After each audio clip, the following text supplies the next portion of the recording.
Capítulo 5. La selva invasora. Lo primero que hizo Mowgli cuando la manada se dispersó fue irse a la cueva donde había tenido su hogar y dormir allí durante un día y una noche. Luego les contó a papá lobo y a mamá loba todo lo que creyó que podrían entender de cuántas aventuras había vivido entre los hombres. Pero cuando por la mañana se entretuvo en hacer brillar la hoja de su cuchillo al sol, entonces confesaron que algo había aprendido. Sin la ayuda de Aquila y del hermano Gris, no habría podido hacer nada, confesó Mowgli, al terminar de relatar su pelea. ¡Ah! ¡Mamá, mamá! Si hubieras visto a esos toros negros bajar por el barranco o precipitarse por las puertas de la aldea cuando me apedreaba la manada de hombres. Me alegro de no haber visto esto último, dijo mamá loba. Me hubiera desquitado de esa manada humana, pero perdonando a la mujer que te dio leche. Calma, calma, Racha, pidió papá lobo. Nuestra rana ha vuelto, y tan sabia que hasta su propio padre tiene que lamerle los pies. Deja en paz a los hombres. Mowgli, con la cabeza sobre el lomo de mamá loba, sonrió tranquilamente y dijo que por su parte no deseaba ver u oír a ningún hombre. Pero, contestó Aquila, pero, ¿y si fueran los hombres los que no te dejaran en paz, hermanito? Somos 5, dijo el hermano Gris. También nosotros podríamos tomar parte en la caza, añadió Bagheera mirando a Baloo. Pero, ¿por qué pensar ahora en los hombres, Aquila? Por esta razón, contestó el lobo solitario. Cuando la amarilla piel de ese ladrón estuvo tendida sobre la peña, volví hacia la aldea, pisando en mis mismas huellas, volviéndome de lado y deslizándome, para que así se perdiera el rastro por si alguien intentaba seguirnos. En eso llegó Mang, el murciélago, y se puso a revolotear en el lugar en que yo estaba. Entonces me dijo, la aldea en que vive la manada de hombres que expulsó al cachorro humano está como un panal de avispas. Le pregunté a Mang qué es lo que había visto. Me dijo que a la puerta de la aldea florecía la flor roja y que alrededor suyo se sentaban hombres que llevaban escopetas. Ahora bien, yo sé que los hombres no llevan escopetas solo por el gusto de llevarlas. No pasará mucho tiempo, hermanito, antes de que un hombre nos siga el rastro. Pero, ¿por qué tendría que seguirlo? Los hombres me han expulsado. ¿Qué más quieren? Preguntó Mowgli. Un hombre eres, hermanito, contestó Aquila. No somos nosotros los cazadores libres, los indicados para decirte lo que hacen los de tu casta, ni las razones que tengan para ello. Apenas tuvo tiempo de levantar una pata, el cuchillo de Mowgli se clavaba en el suelo, en el lugar en que había estado aquella. Otra vez, advirtió Mowgli. Procura pensarlo 2 veces antes de hablar de la manada de los hombres y de mí. De un salto, Bagheera se puso de pie. Levantó la cabeza y resopló. De inmediato, el hermano Gris siguió su ejemplo, corriéndose un poco hacia la izquierda, para recibir mejor el viento que soplaba de la derecha. Y mientras tanto, Aquila saltaba a una distancia de casi 50 metros y se quedaba agachado con todos sus músculos tensos. ¡El hombre! Gruñó Aquila, dejándose caer sobre las ancas. ¡Buldeo! Exclamó Mowgli, sentándose. Sigue nuestro rastro. Allá abajo veo brillar al sol su escopeta. ¡Miren! Ya sabía yo que los hombres seguían el rastro. Por algo he dirigido la manada. Los 4 cachorros no dijeron nada, pero se deslizaron montaña abajo, casi aplastados contra el suelo, y parecieron fundirse con los espinos y malezas como un topo desaparece bajo la tierra. ¿A dónde van así y sin decir palabra?, les gritó Mowgli. —¡Shh!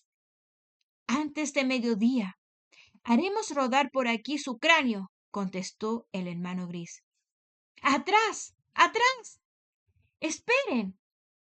Los hombres no se comen unos a otros —chilló Mowgli—.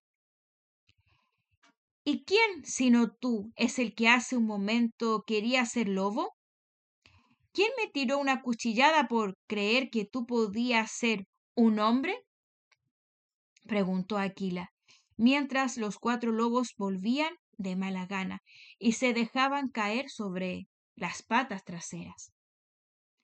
¿Tengo acaso que explicar los motivos de todo lo que se me antoje hacer?, contestó furioso Mowgli. Ya apareció el hombre.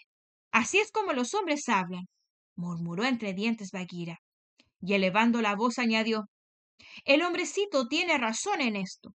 Los hombres cazan en cuadrilla. Matar a uno mientras no sepamos qué es lo que van a hacer los demás es cazar mal. Vengan, vamos a ver qué es lo que se intenta hacer contra nosotros. No iremos, refunfuñó el hermano gris. Anda, caza solo, hermanito.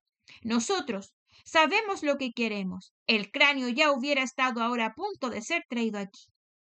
Mowgli miraba de uno en uno a sus amigos con el pecho palpitante y los ojos llenos de lágrimas. Se adelantó a grandes pasos hacia los lobos e hincando una rodilla dijo: por suerte no sé yo lo que quiero. Mírenme. Lo miraron con cierta vergüenza, y cuando sus ojos se desviaron, los volvió a llamar una y otra vez, hasta que se les erizó el pelo en todo el cuerpo y les temblaron sus cuerpos, mientras Mowgli seguía clavándoles la vista. Ahora, les dijo, no, de nosotros 5, ¿quién es aquí el jefe? Tú, hermanito, dijo el hermano gris, y se acercó a lamer el pie de Mowgli. Entonces síganme, contestó éste. Y los 4 lo siguieron pisándole los talones y con la cola entre las piernas. Esa es la consecuencia de haber vivido en la manada de los hombres, dijo Bagheera, deslizándose tras ellos. ¿Hay ahora en la selva algo más que su ley, Balú? El oso no contestó nada, pero se quedó pensando muchas cosas. Mowgli atravesó la selva sin producir el menor ruido, en ángulo recto, con el camino que seguía Buldeo, hasta que, separando la maleza, vio al viejo con el mosquete al hombro y siguiendo el rastro de la noche anterior con un trote como de perro. De pronto llegó Buldeo al lugar en que Aquila había retrocedido y confundido todas las señales de la pista. Se sentó, entonces tosió y refunfuñó. Dio rápidas ojeadas alrededor suyo y en dirección a la selva para recuperar el perdido rastro. Y durante todo el tiempo que estuvo haciendo esto, hubiera podido alcanzar con una predada a los que estaban observándolo. Todos rodeaban al viejo y, mientras lo tenían encerrado en un círculo, hablaban descuidadamente, porque se mantenían a un tono que los oídos humanos no eran capaces de percibir. Esto es más divertido que la caza misma, expresó el hermano gris al ver que Buldeo se agachaba, miraba a escondidas y jadeaba fuertemente. Parece un cerdo perdido en las selvas de la orilla del río. ¿Qué es lo que dice?, añadió al ver que Buldeo murmuraba algo con aire furioso. Mowgli tradujo entonces. Dice que manadas enteras de lobos debieron de bailar alrededor mío, y que en toda su vida no vio jamás un rastro así, y que está cansado. Ya descansará antes de que haya podido dilucidar la pista, dijo fríamente Bagheera. ¿Y ahora qué es lo que hace ese viejo flacucho? Comer o echar humo por la boca. Los hombres siempre juegan con ella, repuso Mowgli. Descendió entonces por el camino un grupo de carboneros y naturalmente se pararon a hablar con el cazador, cuya fama se extendía por lo menos 5 leguas a la redonda. Se sentaron todos y fumaron, acercándose Bagheera y los demás para observarlos, mientras Buldeo comenzó a contar la historia de Mowgli, el niño diablo, de principio a fin, con exageraciones y mentiras. Les habló de cómo él mismo había matado realmente a Shere Khan, de cómo Mowgli se había convertido en lobo luchando con él toda la tarde, transformándose luego nuevamente en un jovencito. Por último, de cómo, sabiendo los de la aldea que era él el más bravo de todos los cazadores de Siuni, le habían encargado ir en busca del niño diablo y matarlo.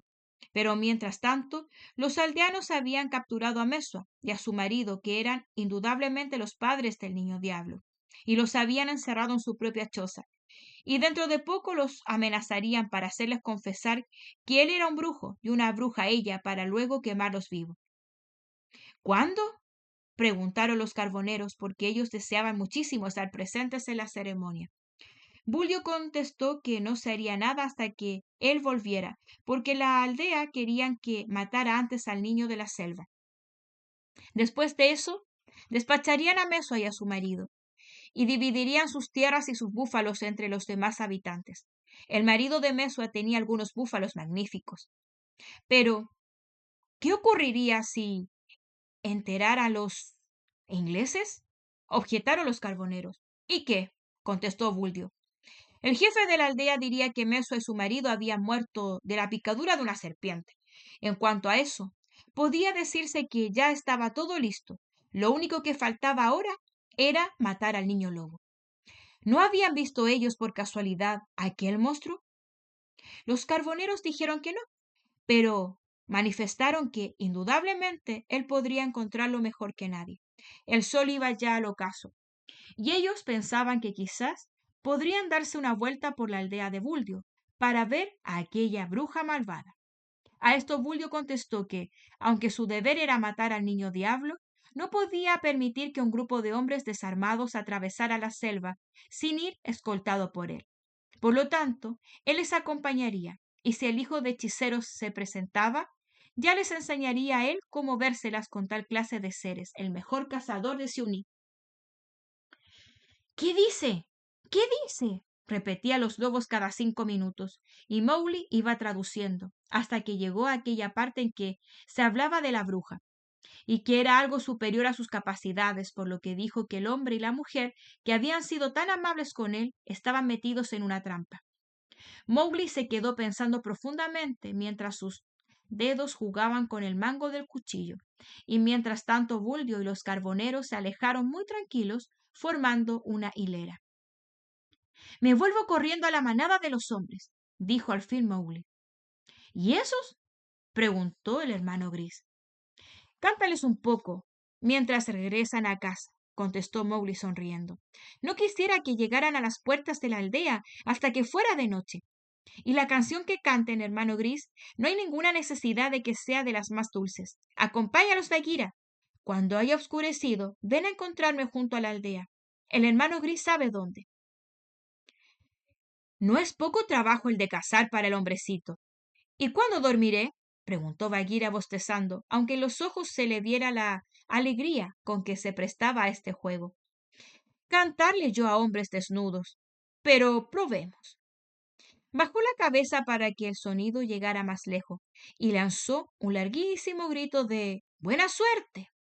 Un grito para ser lanzado en la mitad de la noche y que ahora por la tarde no dejaba de sonar horriblemente, sobre todo para comenzar. Entonces lanzó el hermano Gris el ¡Yalají! ¡Yalajá! El grito de caza para los ciervos. Los otros tres le contestaron al lobo de manera que hasta el mismo Mowgli podía haber jurado que la manada entera gritaba a la vez. Mientras tanto, Mowgli iba devorando leguas. Su idea fija era sacar a Mesua y su marido de la trampa, fuera de la clase que fuere, porque a él le inspiraba igual desconfianza a todas. Más tarde se prometía pagar con creces las deudas que tenía pendientes con los aldeanos. Era ya el anochecer cuando llegó a las puertas de la aldea. Se arrastró a lo largo de la parte exterior del muro hasta llegar a la choza de Mesua, y, una vez allí, Miró por la ventana hacia el interior de la habitación. En ella estaba echada Mesua, amordazada con los pies y las manos atadas, respirando con fuerza y dando gemidos, mientras a su marido se le veía amarrado a la cama pintada de alegres colores. La puerta de la choza que daba a la calle estaba sólidamente cerrada y se veían 3 o 4 personas sentadas con la espalda contra ella. Mowgli conocía bastante bien los usos y costumbres de los aldeanos. Dedujo entonces de sus observaciones que mientras pudieran aquellos comer, conversar y fumar, nada más que esto tenían que hacer, pero en cuanto estuvieran aburridos comenzarían a ser peligrosos. Dentro de poco estaría de vuelta a Buldio, y si al escoltar a los otros había cumplido con su deber, el cazador tendría un interesantísimo cuento que decir. Así, entró por la ventana y agachándose junto al hombre y a la mujer, cortó las ligaduras, le quitó la venda de la boca y buscó en la choza un poco de leche. Ya sabía yo, ya sabía yo que vendría, dijo al final Mesua sollozando. Ahora sí que sé positivamente que es mi hijo. Y al decirlo, apretaba a Mowgli contra su corazón. Hasta aquel momento el jovencito había estado completamente tranquilo, pero de pronto comenzó a temblarle todo el cuerpo y se sorprendió mucho al notarlo. ¿Qué significan esas ligaduras? ¿Por qué te han atado? Preguntó después de un rato de pausa. Verse a punto de morir por haberte hecho nuestro hijo. ¿Qué otra cosa quieres que sea? Dijo duramente el hombre. Mira, sangre. ¿Quién ha hecho eso? Preguntó Mowgli. Quien lo ha hecho lo pagará caro. Ha sido toda la aldea. Era yo demasiado rico. Tenía demasiado ganado. Por lo tanto, ella y yo somos brujos por haberte acogido bajo nuestro techo. No lo entiendo. Que me lo cuente Meso. Yo te di leche, Natu. ¿Te acuerdas? Preguntó Mesua con timidez. Te la di porque eras mi hijo, el que el tigre me quitó, y porque te quería de verdad. Dijeron entonces que yo era tu madre, la madre de un diablo, y que, por lo tanto, merecía la muerte. ¿Y qué es un diablo? Preguntó Mowgli. En cuanto a la muerte, ya la he visto. ¿Ves? Dijo Mesua a su marido. Ya lo sabía yo. Ya decía yo que no era él ningún hechicero. Es mi hijo, mi hijo. ¿Hijo o hechicero? ¿De qué nos sirve ahora? Contestó el hombre. Lo que es nosotros podemos darnos por muertos. Ahí está el camino de la selva, dijo Mowgli. Ya tienen libre las manos y los pies. Váyanse ahora mismo. Nosotros no conocemos la selva, hijo mío, como la conoces tú, comenzó a decir Mesua. No creo tampoco que yo podría llegar muy lejos.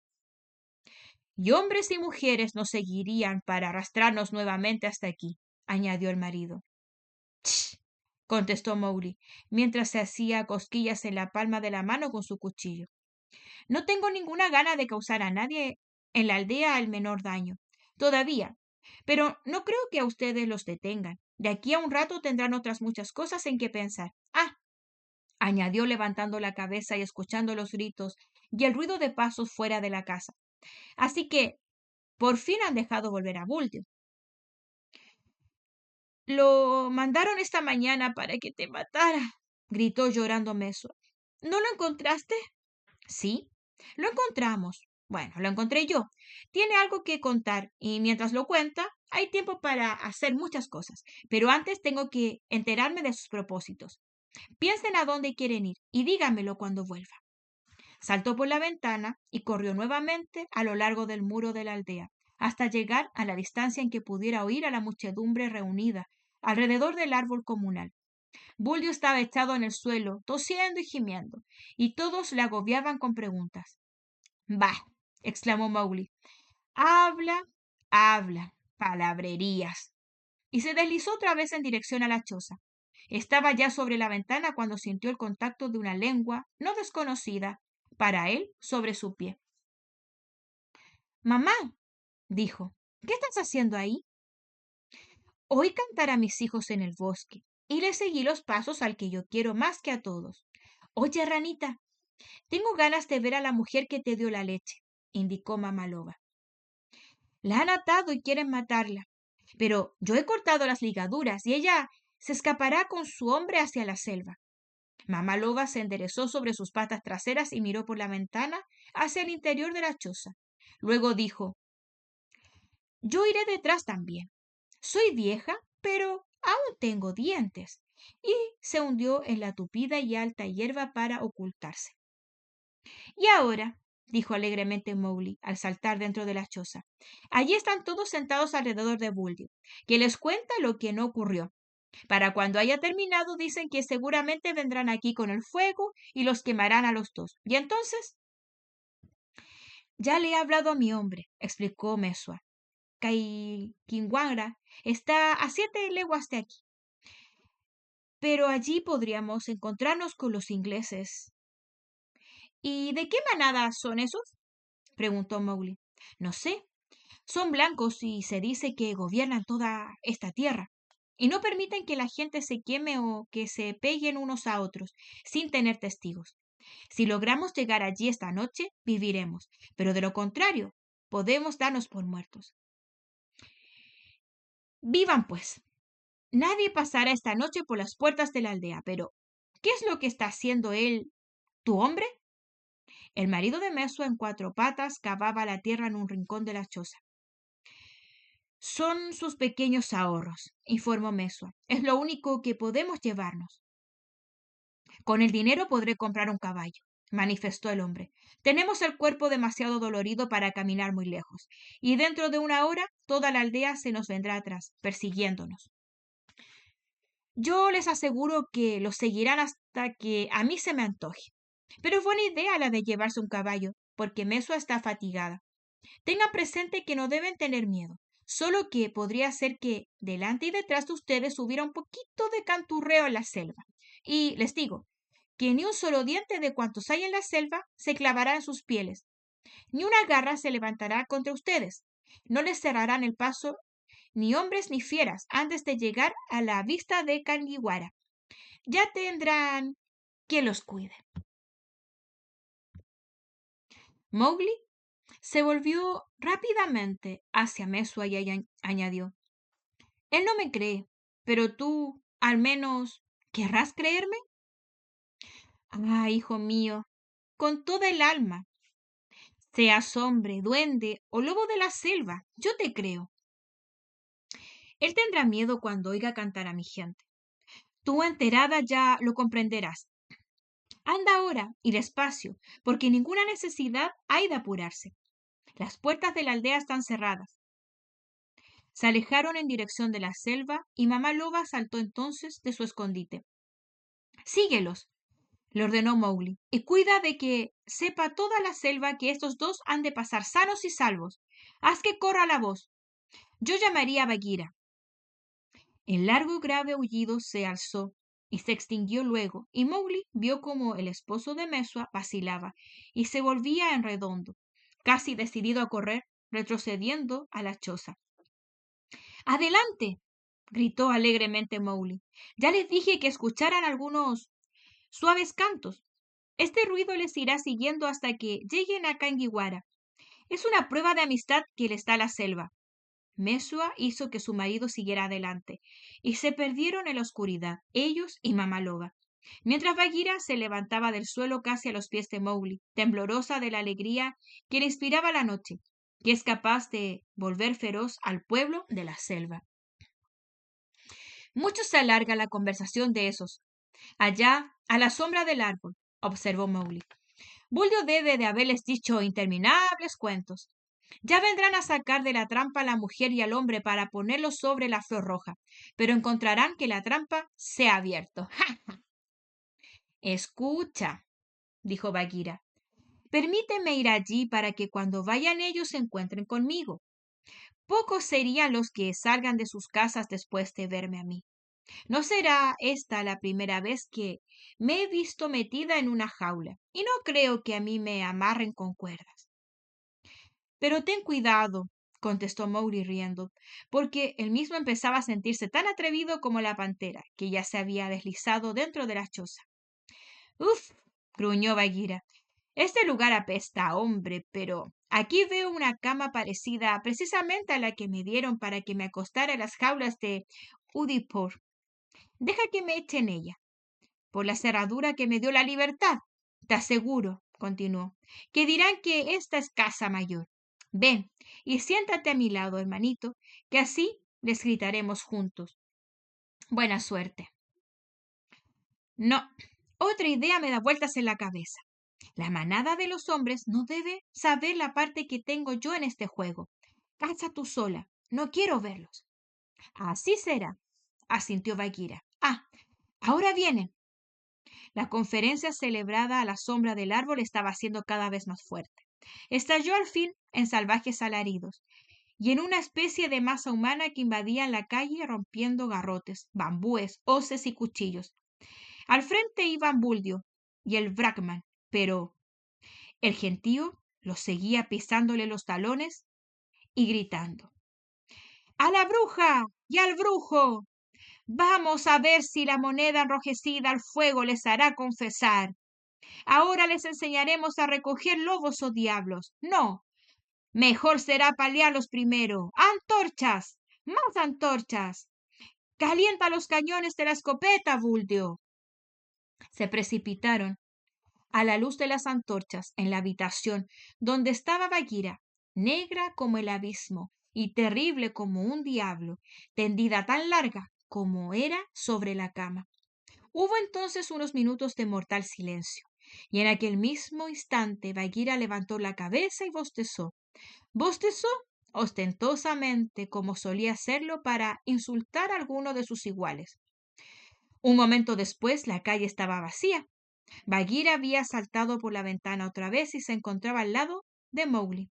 Mientras tanto, un verdadero torrente de personas huía gritando y atropellándose con el pánico que los dominaba y el apuro por llegar cada uno a su choza. No se moverán de allí hasta que se haga de día, dijo suavemente Bagheera. ¿Y ahora qué más? Parecía como si el silencio de la siesta se hubiera apoderado de la aldea, pero, escuchando atentamente, oyeron el ruido de pesadas cajas de las que sirven para guardar el grano y que eran arrastradas por la tierra para colocarlas contra las puertas. Tenía razón Bagheera. La gente de la aldea no se movería hasta que se hiciera de día. Mowgli se sentó en silencio y se puso a pensar, mientras su rostro parecía cada vez más asombrado. «Pero, ¿qué he hecho yo?», preguntó Bagheera por fin, echándose a sus pies con aire halagador. «Nada más que un gran bien. Obsérvalos hasta que llegue el día. Yo me voy a dormir». Mowgli corrió hacia la selva y se dejó caer como muerto sobre una roca, donde durmió sin interrupción todo el día y toda la noche siguientes. Al despertarse, Bagheera estaba a su lado, y a los pies tenía un ciervo que acababa de matar. Miraba la pantera curiosamente, mientras Mowgli comenzó a manejar el cuchillo. Comió, bebió y se puso al fin de lado, con su mentón apoyado en las manos. El hombre y la mujer han llegado sanos y salvos a la vista de Kangiwara, dijo Bagheera. Tu madre mandó el aviso por medio de Chil, el Milano. Encontraron un caballo antes de medianoche y pudieron así alejarse con toda velocidad. ¿No te alegras de eso? Está bien, contestó Mowgli. Y tu manada humana allá en la aldea no se ha movido hasta que el sol estaba ya alto esta mañana. Entonces tomaron su alimento y corrieron de nuevo hacia sus casas. ¿Te dieron por casualidad? Es posible. Yo me estaba revolcando a la hora del alba ante la puerta, y podría ser también que hubiera cantado un poco por diversión. Ahora, hermanito, no queda nada por hacer. Vente a cazar conmigo y con Balú. Ha encontrado unas colmenas nuevas que nos quiere mostrar, y todos nosotros queremos que vuelvas, como antes, a estar en nuestra compañía. No mires así, que hasta a mí me das miedo. Ni el hombre ni la mujer serán puestos ya sobre la flor roja. Y todo va bien ahora en la selva, ¿no es cierto? Olvidemos a la manada de los hombres. La olvidaremos de aquí a un rato. ¿Dónde comerá esta noche Hati? Donde se le antoje. ¿Quién es capaz de decir lo que hará el silencioso? Pero, ¿por qué me lo preguntas? ¿Qué puede hacer aquí Hati que no podamos nosotros? Dile que venga con sus 3 hijos a encontrarme. Pero, verdaderamente, hermanito, no está bien que se le diga a Hati, ven o ándate. Acuérdate de que eres dueño de la selva y de que antes que la manada de los hombres cambiara el aspecto de tu rostro, él te enseñó las palabras mágicas de la selva. Da lo mismo. Yo tengo ahora una palabra mágica contra él. Dile que venga a encontrar a Mowgli, la rana, y si no te escucha la primera vez, dile que venga por la destrucción de los campos de Woodport. La destrucción de los campos de Woodport, repitió Bagheera 2 o 3 veces para estar segura de recordar las palabras. Voy enseguida, continuó. Lo peor que puede suceder es que Hati se enoje. Y yo daría toda la casa que pueda matar de una luna a otra con tal de oír una palabra mágica que pudiera obligar al silencioso a hacer algo. Se fue entonces dejando a Mowgli ocupado en dar furiosas cuchilladas al suelo. Mowgli no había visto en su vida sangre humana hasta que olió la sangre de Mesua sobre las ligaduras que la ataban. Y Mesua había sido bondadosa con él, pero por profundo que fuera su desprecio por los hombres, nunca se habría decidido a quitar una sola vida humana. Su plan era mucho más sencillo, pero mucho más completo también, y a solas se reía él cuando pensaba que, precisamente, uno de los cuentos que decía Buldio bajo el árbol al anochecer era lo que le había dado la idea. Verdaderamente fue una palabra mágica, murmuró a su oído Bagheera. Estaban comiendo junto al río y obedecieron como si fueran bueyes. Míralos, ya vienen. Mowgli levantó apenas la cabeza cuando Hati lo saludó con el grito de ¡Buena suerte! El hombrecito lo tuvo mucho rato antes de hablar, meciéndose, levantando una pata y después otra, y al fin, cuando despegó los labios, fue para dirigirse a Bagheera, no a los elefantes. Voy a contar un cuento que me dijo a mí el cazador que fuiste tú a cazar hoy, dijo Mowgli. Es relativo a un elefante, viejo y sabio, que cayó en una trampa, al cual el palo afilado en el fondo de ella le produjo una herida en la parte de arriba de una pata, dejándole una señal blanca. Mowgli tendió la mano y cuando Hati se movió, la luz de la luna hizo visible una larga cicatriz blanca sobre el costado, similar a la que podría dejar un látigo metálico al rojo vivo. Unos hombres vinieron a sacarle de la trampa, continuó Mowgli, pero él rompió las cuerdas con que le ataron y se fue, esperando luego que se le cicatrizara la herida. Entonces volvió furioso de noche a los campos de esos cazadores, y ahora recuerdo que tenía 3 hijos.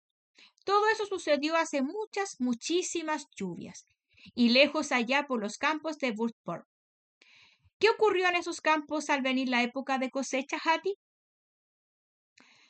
Yo ya les había cosechado junto con mis 3 hijos, contestó Hati. ¿Y respecto al trabajo de arado que sigue a la cosecha? Preguntó Mowgli. No se hizo, respondió Hati. ¿Y en cuanto a los hombres que viven cerca de los verdes cultivos que sustenta la tierra? Preguntó Mowgli.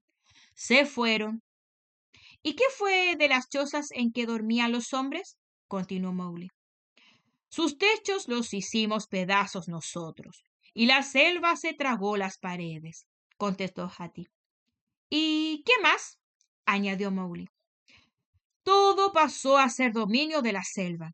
En más de 5 aldeas expulsamos nosotros a sus habitantes, y en ellas y en sus terrenos no hay un solo hombre que se alimente de lo que produce la tierra.